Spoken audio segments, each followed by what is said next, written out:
সালামুন আলাইকুম। এক ভাই প্রশ্ন করেছেন যে দান আমরা কোথায় করব বা কোথায় দান করলে সওয়াব বেশি পাবো। আলহামদুলিল্লাহি রাব্বিল আলামিন ওয়াসসালাতু ওয়াসসালামু আলাল মুরসালিন। সম্মানিত ভাই, আমরা সাধারণত দান করতে চাই না, অথচ দান করা হলো ইবাদত।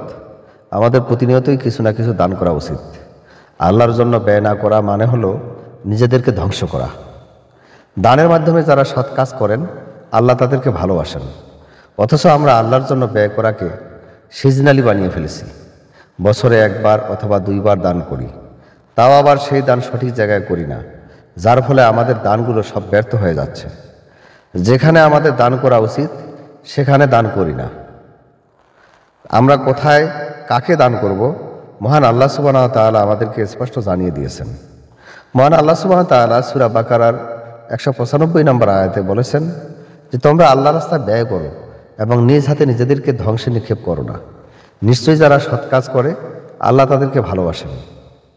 আল্লাহ তাআলা যেমনিভাবে তার রাস্তায় ব্যয় করতে বলেছেন তেমনিভাবে ব্যয় কোন অ্যাকাউন্টে করব তাও জানিয়ে দিয়েছেন। আল্লাহ রাস্তায় ব্যয়ের নামে আল্লাহ যে কয়েকটা অ্যাকাউন্ট নাম্বার দিয়েছেন তার বাইরে অন্য অ্যাকাউন্টে ডিপোজিট করলে কর্তৃপক্ষ দায়ী থাকবে না। ভুল বিকাশের টাকা পাঠিয়ে হতাশা ছাড়া আর কিছুই মিলবে না। আসুন আল্লাহ তাআলার সেই অ্যাকাউন্ট নাম্বার বা নামগুলো জানার চেষ্টা করি যা আল্লাহ তাআলা কর্তৃক নিবন্ধিত এবং সত্যায়িত, যেগুলোতে আল্লাহ নিজেই ডিপোজিট করতে বলেছেন। মহান আল্লাহ সুবহানাহু ওয়া তাআলা বলেন সূরা বাকারার 215 নম্বর আয়াতে যে তারা তোমাকে জিজ্ঞাসা করে তারা কি ব্যয় করবে, আপনি বলুন তোমরা যে সমস্ত ব্যয় করবে তা পিতামাতা, আত্মীয়, ইয়াতিম, মিসকিন ও মুসাফিরদের জন্য। আর যে কোনো ভালো কাজ তোমরা করো নিশ্চয়ই সে ব্যাপারে আল্লাহ অবগত।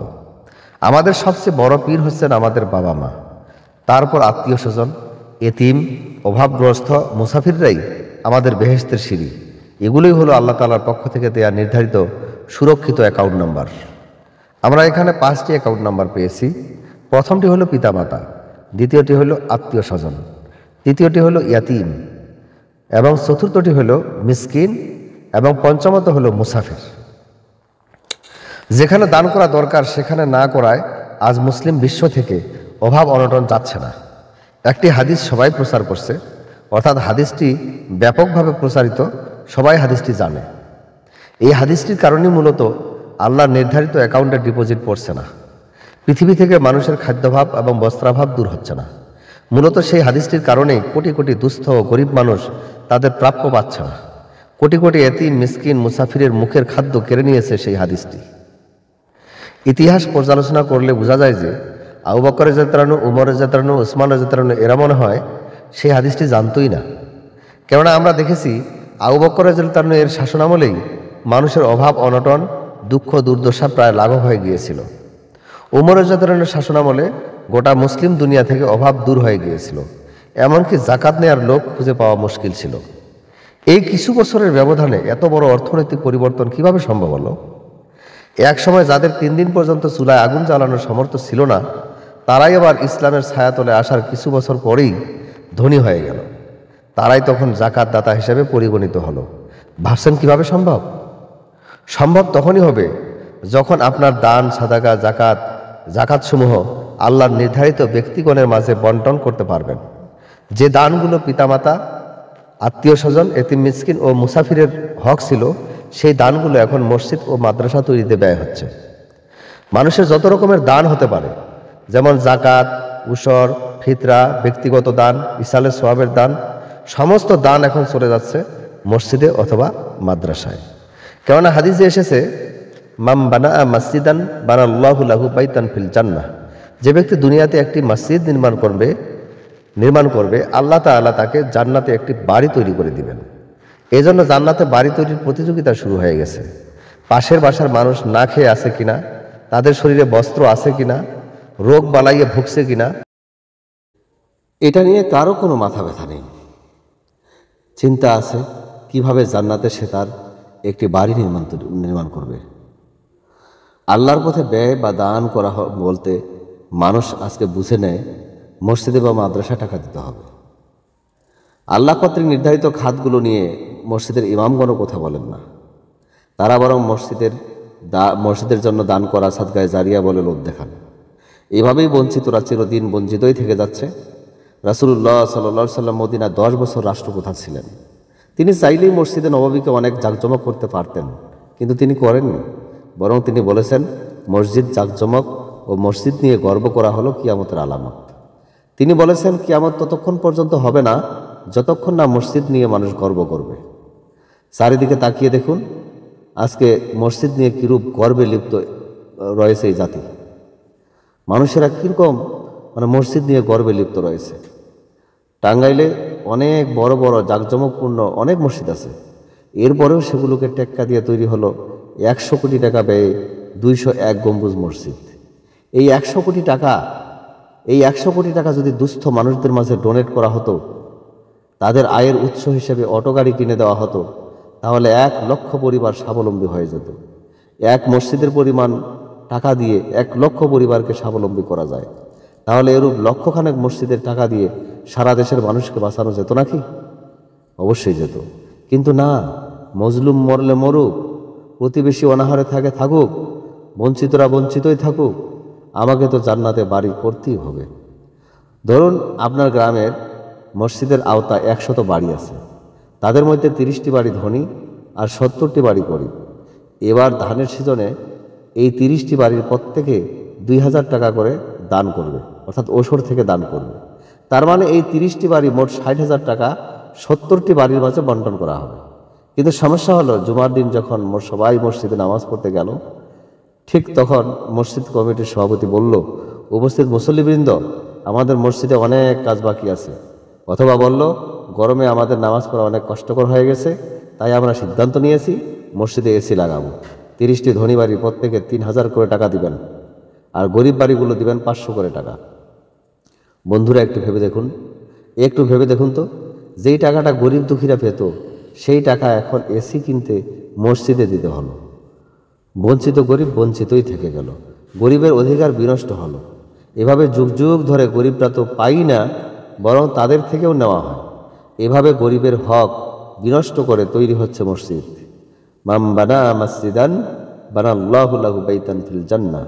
যে ব্যক্তি দুনিয়াতে একটি মসজিদ নির্মাণ করবে, আল্লাহ তাআলা তাকে জান্নাতে একটি বাড়ি তৈরি করে দিবেন। সম্মানিত ভাই, রাসূল সাল্লাল্লাহু আলাইহি সাল্লাম মদিনায় 10 বছর রাষ্ট্রপ্রধান ছিলেন। তিনি চাইলে মসজিদের নববীকে অনেক জাঁকজমক করতে পারতেন, কিন্তু তিনি করেননি।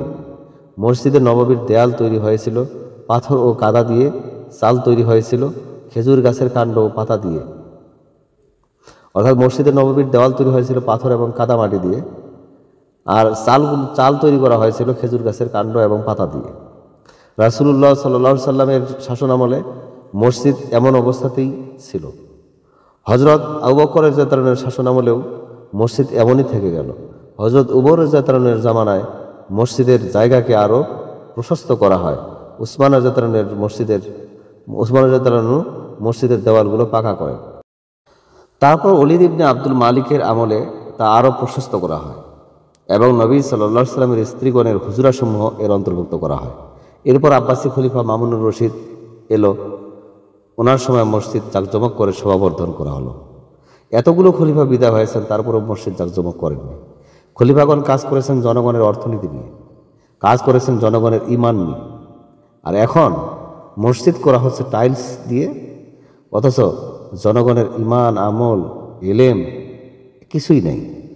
এজন্য অভাব অনটন, সে সময় এই মানুষের অর্থনীতি নিয়ে কাজ করা হয়েছিল। গরিব দুঃখী, এতিম, মিসকিন, দুর্দশাগ্রস্ত ব্যক্তিদেরকে দান করা হয়েছিল। এজন্য অভাব অনটন দূর হয়ে গিয়েছিল। এরপর থেকে আজ পর্যন্ত আমরা মসজিদ তৈরির প্রতিযোগিতায় লিপ্ত আছি, আর আমাদের মুসলিম ভ্রাতাগণ খাবার না পেয়ে ভিক্ষাবৃত্তিতে লিপ্ত হচ্ছে। অথচ আপনি সাদগায়ে জারিয়া হিসেবে মসজিদ বানাচ্ছেন। শুক্রবারের দিনে মুসল্লিদের সামনে কোরআনের কথা না বলে ইমাম সাহেবেরা শুধু মসজিদে দান করার কথা বলতেছেন।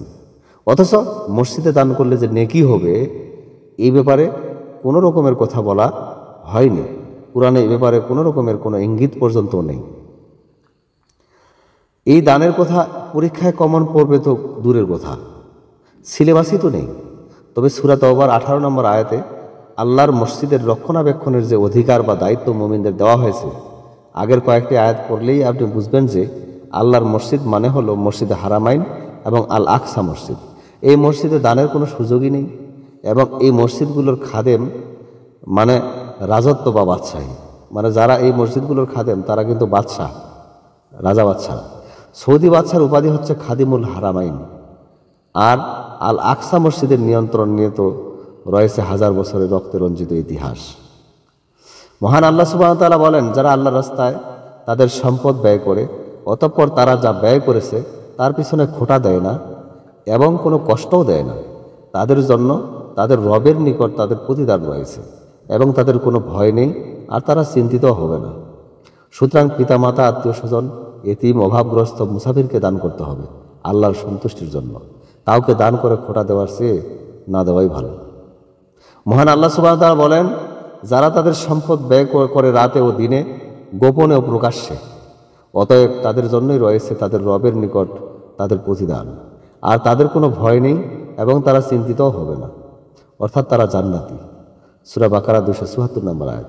মহান আল্লাহ সুবহানাহু ওয়া তাআলা আরও বলেন, যারা দুঃসময়ে এবং সুসময়ে ব্যয় করে এবং ক্রোধ সংবরণ করে এবং মানুষকে ক্ষমা করে, আর আল্লাহ সৎকর্মশীলদেরকে ভালোবাসেন। সম্মানিত ভাই, মসজিদে আজকে মসজিদসমূহ আমাদের আধা পাকা বা কাঁচা থাকলে আমাদের প্রবলেম কোথায়, আমাদের সমস্যা কোথায়? মসজিদ টাইলস করতে হবে, উঁচু মিনার বিশিষ্ট করতে হবে, জাঁকজমকপূর্ণ করতে হবে, ঝাড়বাতি লাগাতে হবে, এসি লাগাতে হবে, এগুলো কি? আর এগুলো দিয়েই আজকে যত মানুষের দান সাদাকা রয়েছে সমস্ত কিছু এগুলোতেই ব্যয় হচ্ছে। গরিব মানুষেরা তো পাচ্ছে না। তাই আসুন, আমাদের আল্লাহ সুবহানাহু ওয়া তাআলা যে নির্ধারিত আমাদেরকে যে অ্যাকাউন্ট নাম্বার দিয়েছেন বা আমাদের জন্য ব্যয়ের খাত নির্ধারণ করে দিয়েছেন, আমরা সেই সমস্ত জায়গায় যদি ডিপোজিট করি তাহলে এই দুনিয়া থেকে অভাব অনটন দূর হয়ে যাবে। বঞ্চিতরা তারা অর্থ পাবে এবং দুঃখীরা তাদের দুঃখ ঘুচাতে পারবে। আসুন, আল্লাহ সুবহানাহু ওয়া তাআলা আমাদেরকে আমল করার তৌফিক দিন। আশা করি উত্তরটা পেয়েছেন। জাযাকাল্লাহ খায়ের। সালামু আলাইকুম। সম্মানিত ভাই, যদি মনে করেন যে ভিডিওটি মানুষের উপকারে আসবে তাহলে ভিডিওটি শেয়ার করে ছড়িয়ে দিন। জাযাকাল্লাহ খায়ের। সালামু আলাইকুম।